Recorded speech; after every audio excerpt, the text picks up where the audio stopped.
All right, for the assignment for this week, once again, we covered revenue and pricing model, right? So what we want to do for this week is a couple different things. One is continue your customer discovery, okay? So keep your interviews. Once again, they're very critical. Hopefully, now you're starting to think about some different questions and maybe after some, going talk to different people. One of the discussions I had today, actually this week at our table was talking to competitors, right? So this person had competitors in different states. They weren't really competitors directly of theirs, but they're doing a similar type of service, right? So we thought it was a great idea if she would reach out to them, right? One was in Arizona, I think one was in Chicago, to try to learn what they can. They've created a successful similar business there in Chicago. What can you learn from that conversation that you can bring to the table? So continue your customer discovery. And then one of the key things is come up with what your unit cost is. What's it cost to create one unit or one service item? What's the actual cost, your cost of goods sold, right? You might put some other factors in there. And then how much money do you make? How much profit do you make per sale? And what's that sales price, right? We'll talk about sales price here in a minute. But think about what your unit economics are for that whole thing. And then remember the targets. What's it going to take? How much money do you want to do this full time? How much money do you have to make?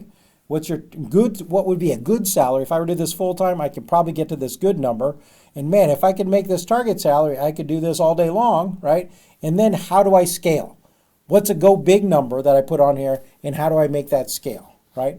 So think through that, put that as part of your homework. And then the other piece is pricing, right? So maybe map out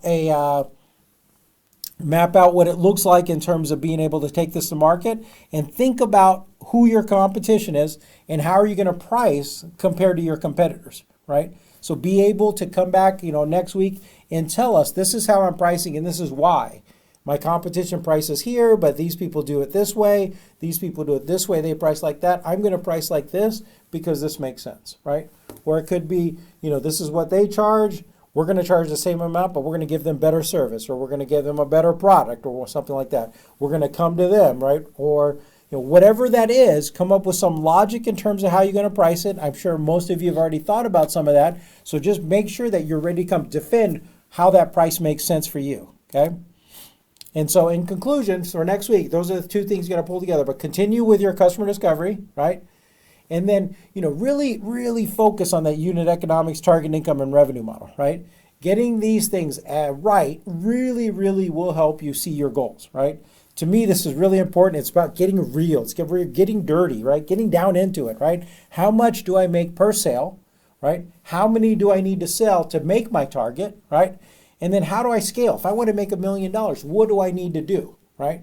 And the reason these are really important is, as an entrepreneur, there are a lot of days where I'm sitting there going, man, why am I doing this, right? But if you can come back to this, you are in control. In some ways, you are in control of the efforts that you put in. And if I were to be able to get this is how much money I can make. If I could actually do this, I can do that, right? And if I really would like to make $1 million, I have that ability. This is what I'm going to have to go to do that, okay? Doesn't mean it's going to be easy, right? But you have a plan in terms of that. That's why it's so powerful, right? So complete all that in your week 4 in your success journal, and we'll see you next week. All right, thanks.